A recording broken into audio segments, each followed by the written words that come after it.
Now let's see this question. We have already seen this question using some other concepts. Now let's try to solve the same question using the relative speed. So the question is like this: the distance between two stations A and B is 240 kilometers. So let us assume that there is station A and there is station B. Now we are assuming that it is given that the distance between both of them is 240 kilometers. Okay. Now a train leaves A towards B at an average speed of 40 kilometers per hour, which means there is a train starting from this point towards B with a speed of 40 kilometers per hour.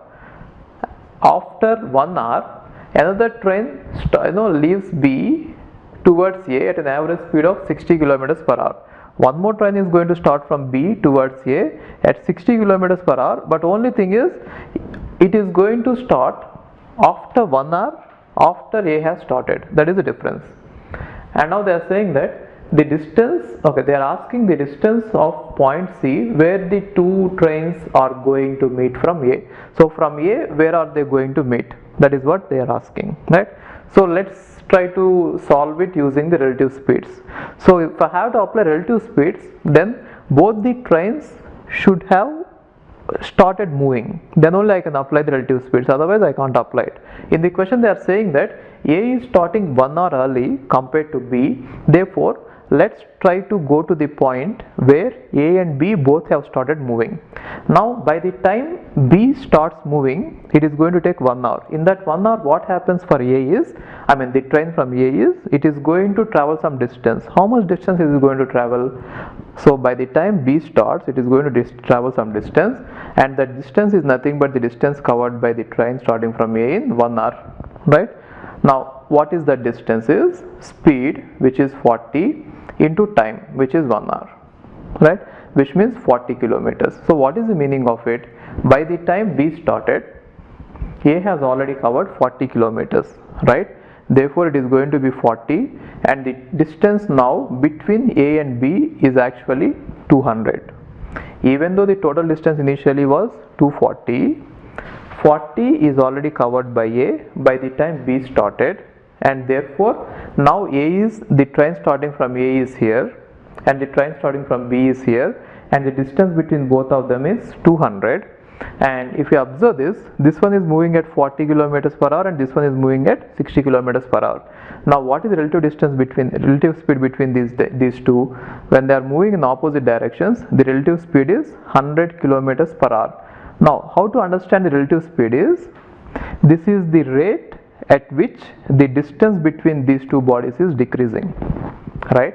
So now they are separated by 200 kilometers, and this is the rate at which their distance is decreasing. Now when are they going to meet?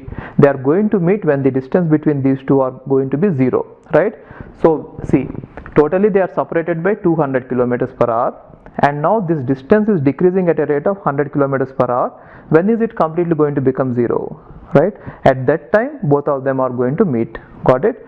Now 200 divided by 100 is the time at which both of them are going to decrease their distances to 0. Got it? Because that is the time when they are going to meet. So this is going to be 2. Did you understand this concept? So relative speed means what is the rate at which the distance between them is decreasing. Initially they are separated by 200 kilometers. Now when are they going to be together? When the distance has decreased to 0. Now how much time will it take? 2 hours, right? Therefore if you think from the perspective of the train starting from A, it has traveled for 1 hour and then for 2 hours in order to meet B. Got it?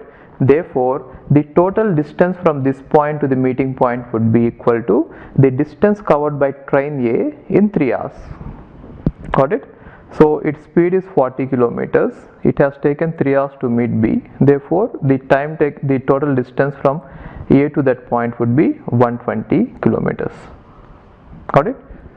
Okay.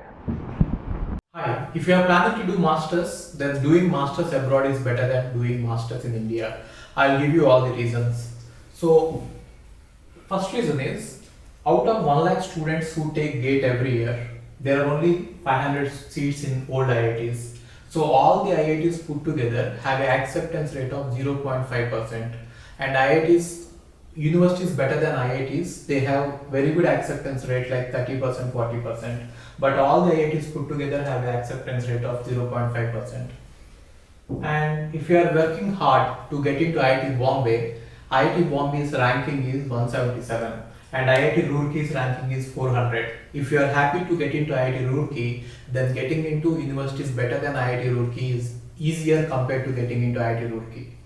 And looking at the salaries for computer science, for software jobs, if you have done your masters in computer science in US, the salaries are ranging from 80 lakhs per year to 1.2 crore per year.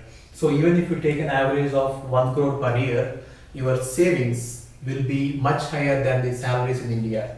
After taxes and your cost of living, you can easily save 40 to 50 lakhs per year. And in India, the maximum jobs that you get is around 30 lakhs. So your savings will be much greater than the salaries in India.